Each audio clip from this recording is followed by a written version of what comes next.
Okay, let's teach you how to create a wheel for crafting that you can cut out with the robocraft silhouette machine.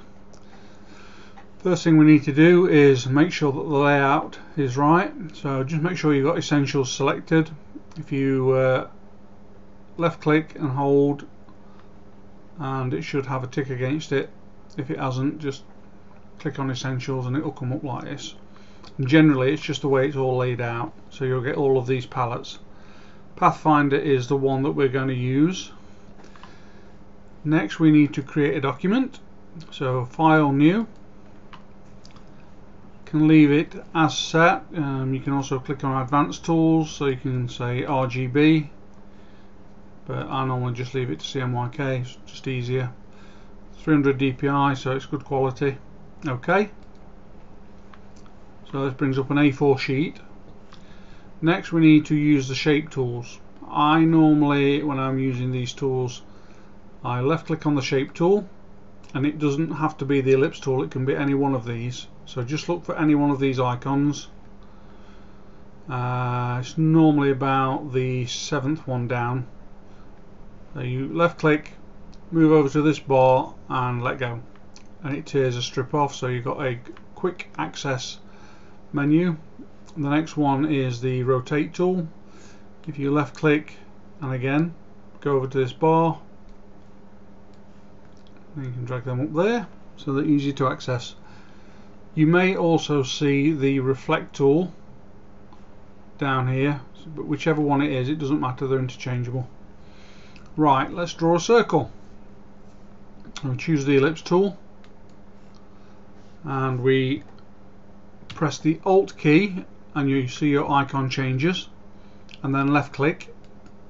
This brings up a menu. If your tool looks like this, it doesn't matter, just type 100mm in here and 100mm in here. So we'll do that now. 100, and then tab 100, and OK, and we get a 100mm circle.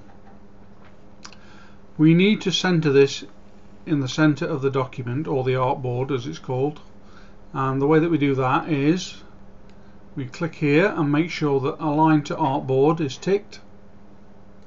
With me it already is, and now we can put this in the center of the document. So you click this, which is vertical align, and then this, which is horizontal align, and then this, which is vertical align.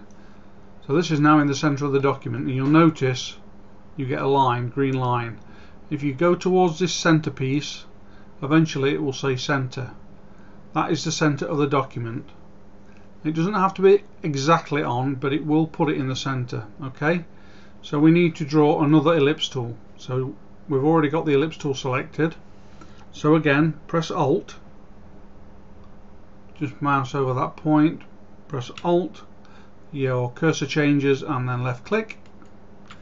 Now we're going to type in 85, so 85, tab 85, and click OK, and we get another circle. This circle is behind this circle, and the next tool we're going to use, which is the Pathfinder tool. So you select, you get over the selection tool and you drag it over the entire circles, and then we come down to the Pathfinder tool and you say minus front. If we go to the layers tool,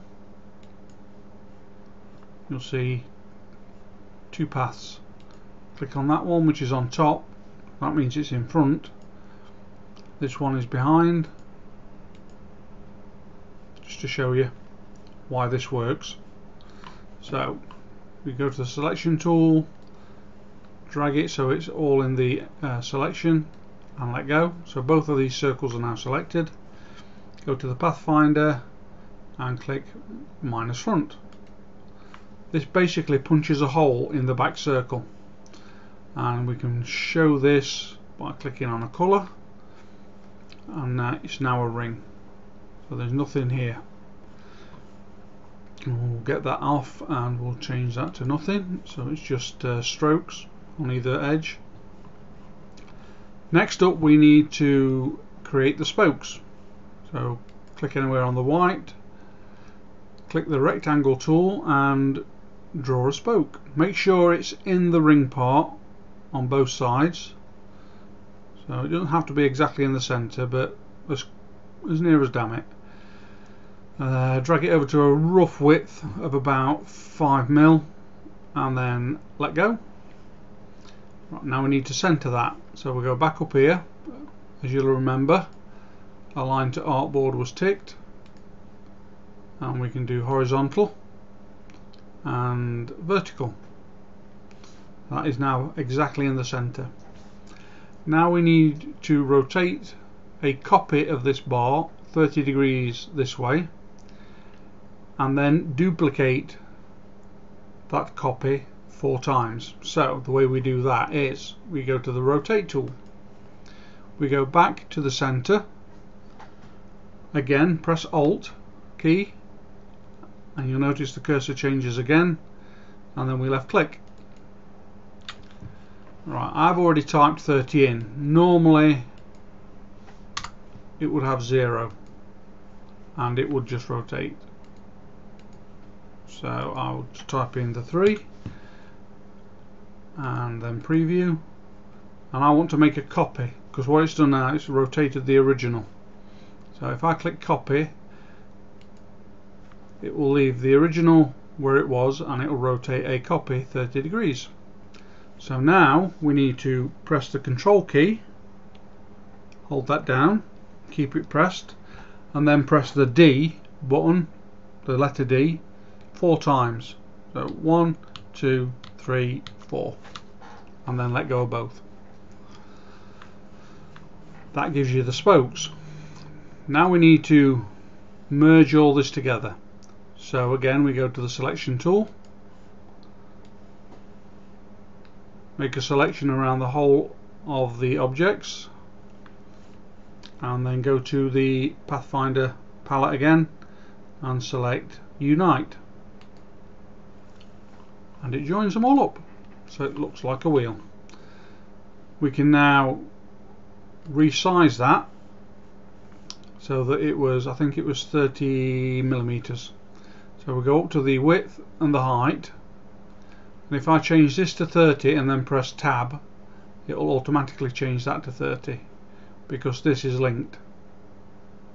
So if I select that and type in 30, press the tab button, that changes to 30. So now you've got a 30mm wheel that we can export.